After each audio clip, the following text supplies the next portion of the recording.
Hey guys, it's host Brianna Whitney. We want to welcome everybody back from the holidays. We want to get everybody back up to speed with where we're at in the investigation so far, ahead of releasing brand new episodes starting next week with Detective Troy Hillman, who has never been able to speak about this case until now.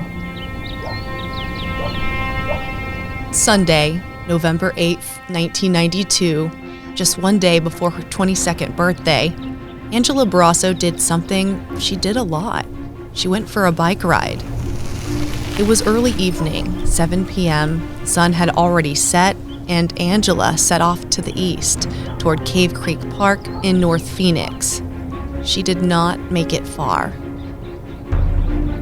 The next morning, the morning of Angela's birthday, police found a body, not more than 100 yards from Angela's apartment complex, in a field near a dry wash, naked, wearing only shoes and socks.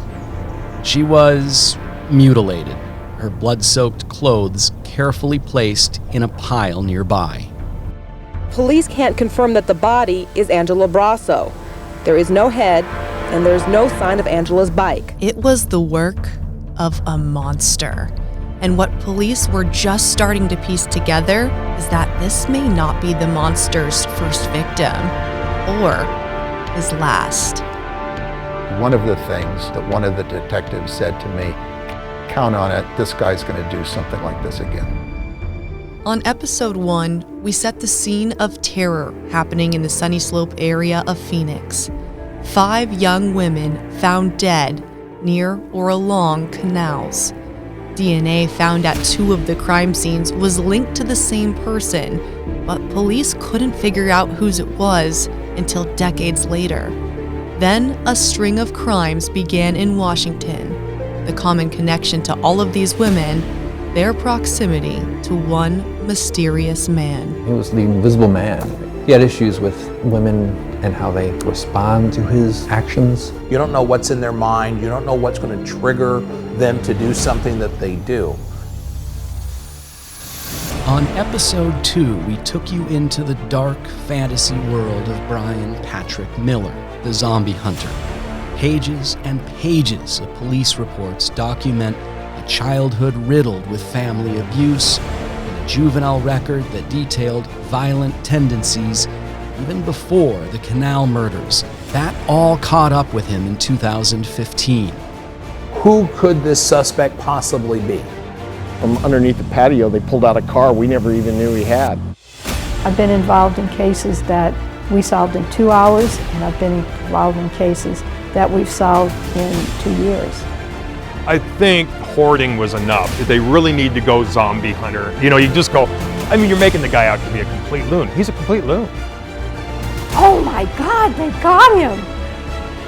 On episode 3, we took you through the fascinating world of forensic genealogy and how it was used with the canal murders' DNA to lead to an arrest in the case. Bryan Patrick Miller, the zombie hunter, is charged with the murders of both Angela Brasso and Melanie Bernis. But in episode 1, we told you 5 young women were found dead. One of those a teenager who may be connected to all of this as well. Brandy hadn't come back yet. Right away, they had taped off my whole apartments. They were questioning everybody who lived there. When I met with the police, we know everything, and do you want to know? On episode 4, we detailed the disappearance of 13-year-old Brandy Myers. The teen went missing while collecting money for a school project and has never been found. After a chilling interview with Bryan Patrick Miller's ex-wife, she believed Bryan killed Brandy. Phoenix police recommended Miller be charged with first-degree murder for Brandy's disappearance and death, but the county attorney's office declined to charge him. Brandy's sister is still fighting for justice. And he pulled her in the house, started stabbing her. She was alive for all that. Then he slit her throat and killed her. I honestly felt like I would live my entire life and die and never know what happened to her. On episode 5, we spoke on the phone to a woman named Melinda, was rollerblading the canal trail the night Angela Brasso went missing. She described being watched by a man on a bicycle with a backpack, who she says would then come up behind people on his bike. She remembered passing Angela on the trail as Angela was riding her bike in the opposite direction. Melinda's detailed encounter of what happened has left her with trauma for decades. She shared her story with both detectives and the Maricopa County Attorney's Office. I was 27 and I was always running alone. I was noticing everybody that was on the trail. He had stopped down up ahead and sat on the picnic table. And as we got closer, I don't know, I just had a bad feeling. And so I turned around before he could get to me.